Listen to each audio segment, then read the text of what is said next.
Tying up a quick little mayfly nymph today. This really, I don't have a name for this or anything. It's a nymph pattern I came up with that a long time ago that, like I said, I never really named it. It's just a quick mayfly nymph. So, but I thought it was an interesting little fly. It's done very, very well, and I thought I would share it. If you look around for other patterns of mayfly nymphs, you'll find some that pretty much look just like this. So it does kind of have different pieces and parts similar to other patterns already out there. But it's a fun little fly to tie, very productive. That's a little mayfly nymph, and I'll get started tying.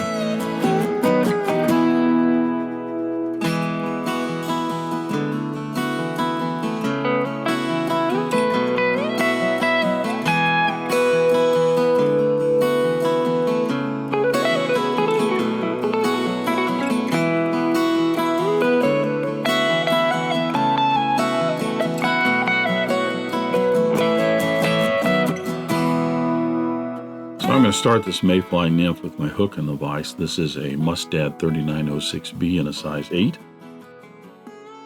I'll debarb that hook. It's just a longer nymph hook.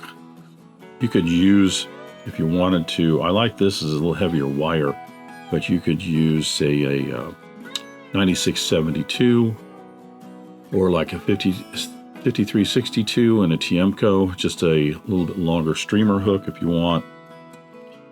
After I debarb the hook, I'm going to attach some wire here. This is a 0.020 lead wire. I'm only going to put about a dozen wraps here, and this is just to add a little bit of weight and bulk to it.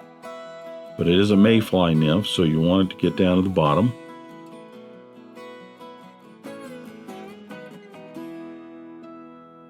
Let's get us 10 wraps in there, which is about 11 after we get this tag all flattened down.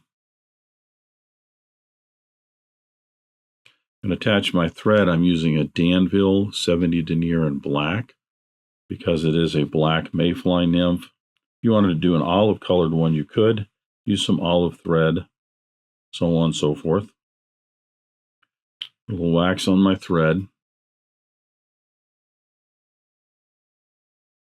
I'm going to attach my thread a little bit behind the eye of the hook here.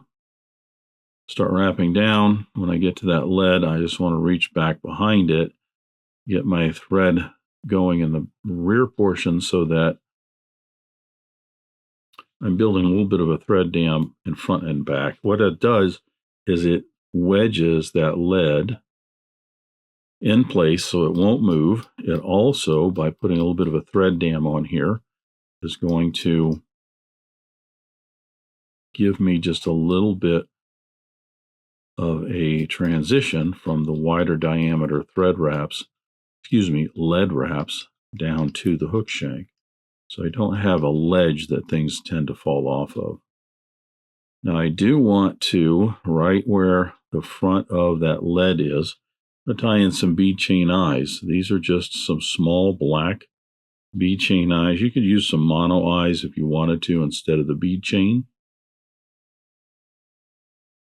I want to make certain that I'm leaving about an eye length of the hook shank open in front of that Bead-Chain, and that is for tying off our wing case. So I'll secure that in, advance my thread rearward.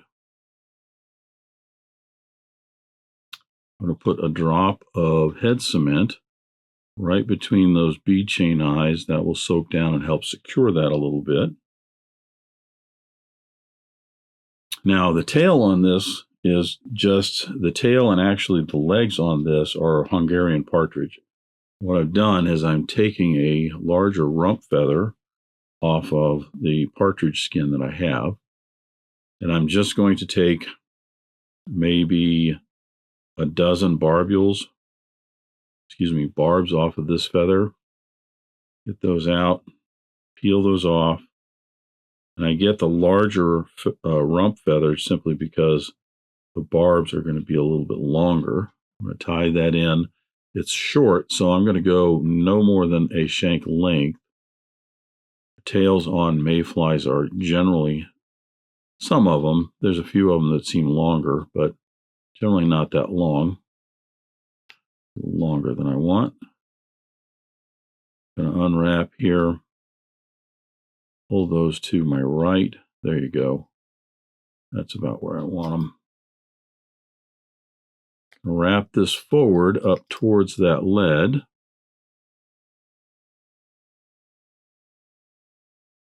Then I'll trim away the excess.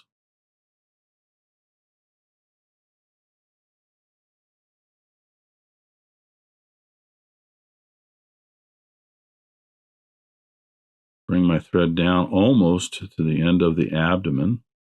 The abdomen is very simple. It's going to be some life cycle dubbing. This is some black life cycle dubbing, but I'm going to use, instead of like a wire rib, I'm going to use some round vinyl, and this is just a medium black round vinyl. I'm going to tie that vinyl in now.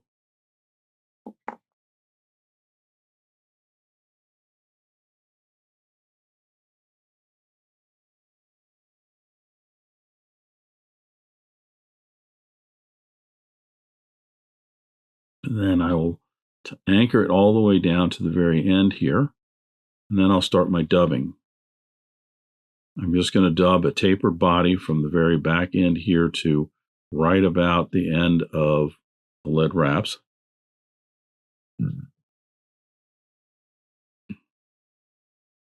That will get my abdomen, and then we will put in the thorax.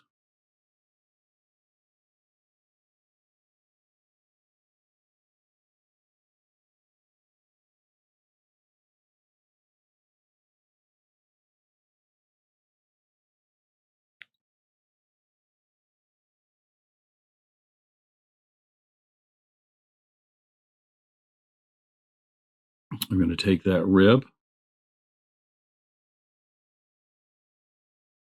I'm going to wrap that in about 3 or 4 times.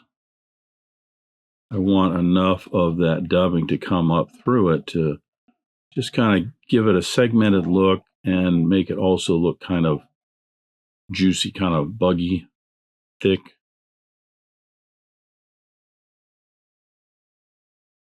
Trim away that excess there. Now I'll tie in our wing case. For the wing case, I'm using a product called Swiss Straw. If you're old enough, you probably remember seeing this stuff actually when you were a kid. A lot of times packages and stuff would be wrapped up with this stuff. It's kind of a cord, not like a twine or anything, but the interesting thing is you can buy this in most fly shops.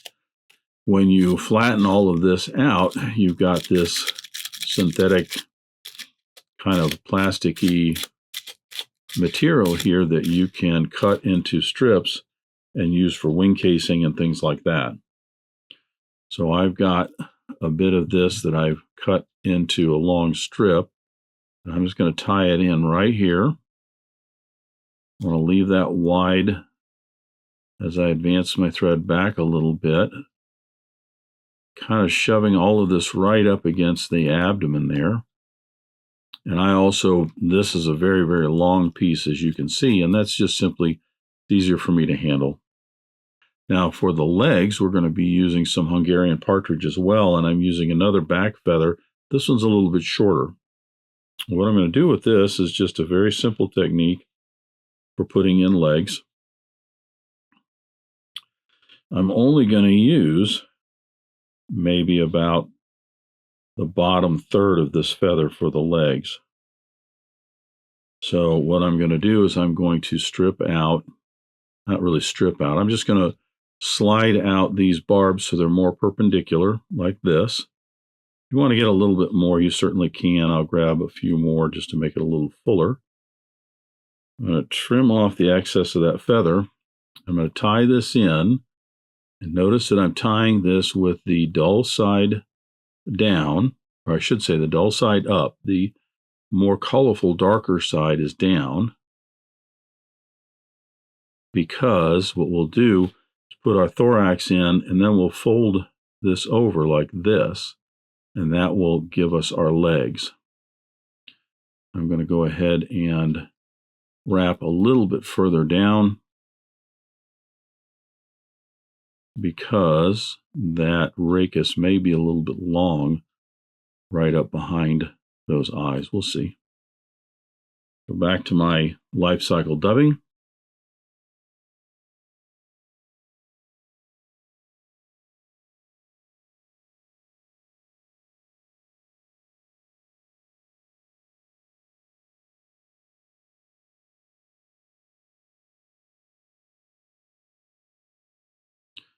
And here I'm just going to apply some back and forth around the thorax region here, making this just a little bit bigger than the abdomen. Remember, this is a nymph, so you want this to be proportionate to the hook size, but at the same time, you want it to look meaty, you want it to look juicy. It's got to look like a stunned nymph or something like this that's just floating down the water, and a fish is going to go, that's my meal. I'll fold the legs over forward, and you'll notice that darker color is now up top. And I'm just going to fold these back a little bit. It's a little wider than I should have made it, but I think I'll get it because I'm just going to go over the top like this. And then I can stroke these out to the sides like so.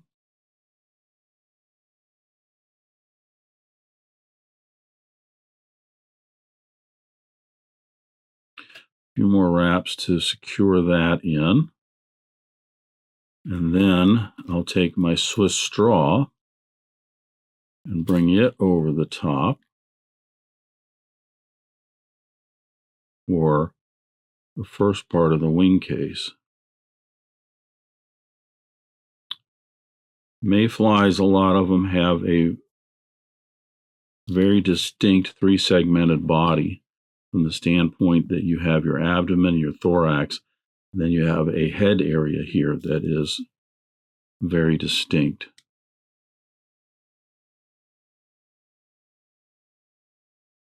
I'm going to fold this rearward, clean up a few of these barbs.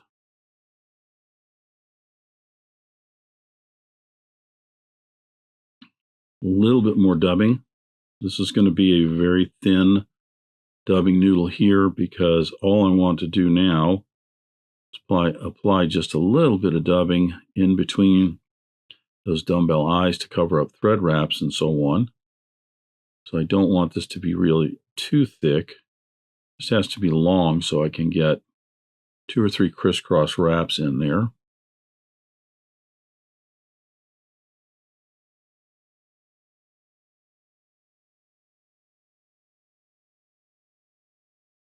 I'll end up right up front.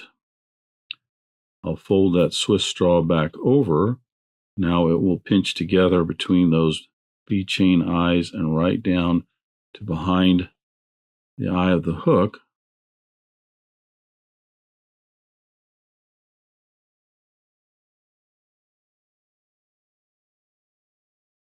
Trim away the excess. Finish up the head. A little bit of a whip finish.